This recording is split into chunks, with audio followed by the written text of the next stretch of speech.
Hi అండి. So ఈరోజు మనం వన్ వే స్విచ్ గురించి వన్ వే ల్యాంప్కి ఎలా కనెక్షన్ ఇవ్వాలో తెలుసుకుందాం. ముందుగా మన ఛానల్కి లైక్, షేర్, కామెంట్, సబ్స్క్రైబ్ చేసుకుంటారని మనస్ఫూర్తిగా కోరుకుంటున్నాను. సో ఈ వీడియో వచ్చేసి గవర్నమెంట్ ఏటీఎం మార్కాపురం నుంచండి. మనం స్విచ్కి ఎలా కనెక్షన్ ఇవ్వాలి అని పక్కన పెట్టి ముందు మనం హోల్డర్ తీసుకుంటాం కదండి. ఈ హోల్డర్కి వచ్చేసి మనకి ఫేజు, న్యూట్రల్ రెండు వైర్లు ఉంటాయి. సో న్యూట్రల్ వైర్గా మనం యాక్చువల్లీ బ్లాక్ తీసుకోవాలి, కానీ మన దగ్గర బ్లాక్ లేదు కాబట్టి గ్రీన్ తీసుకున్నాను. గ్రీన్ వైర్ ఎక్కడ ఉపయోగిస్తారంటే ఎర్త్ పాయింట్ దగ్గర ఉపయోగిస్తారు. సో రెడ్ వచ్చేసి ఫీజుగా ఉపయోగిస్తారు. స్విచ్ కనెక్షన్ వచ్చేసి ఇక్కడ రెండు టెర్మినల్ ఉంటాయి కదండి. ఈ రెండు టెర్మినల్లో మాత్రం ఫేజే ఇచ్చుకోవాలి. న్యూట్రల్ అనేది అసలు అటాచ్ చేయకూడదు, దాన్ని అసలు ఆ ఊహ మనకు రాకూడదు.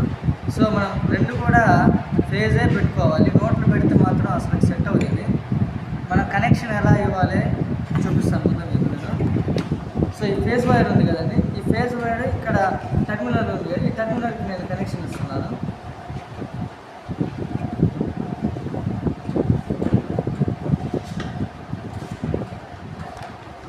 సో ఈ రెండు మాత్రం వచ్చేసి ఫేజ్ వైర్ అండి, ఇది న్యూట్రల్. నేను ల్యాంప్ వచ్చేసి మాత్రం 200 వోల్టేజ్ గల ల్యాంప్ తీసుకున్నాను.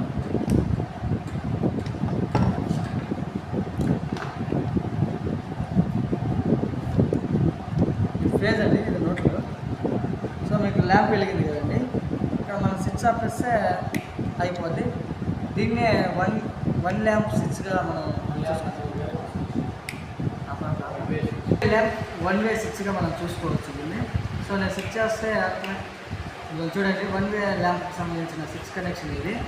Like, share, subscribe.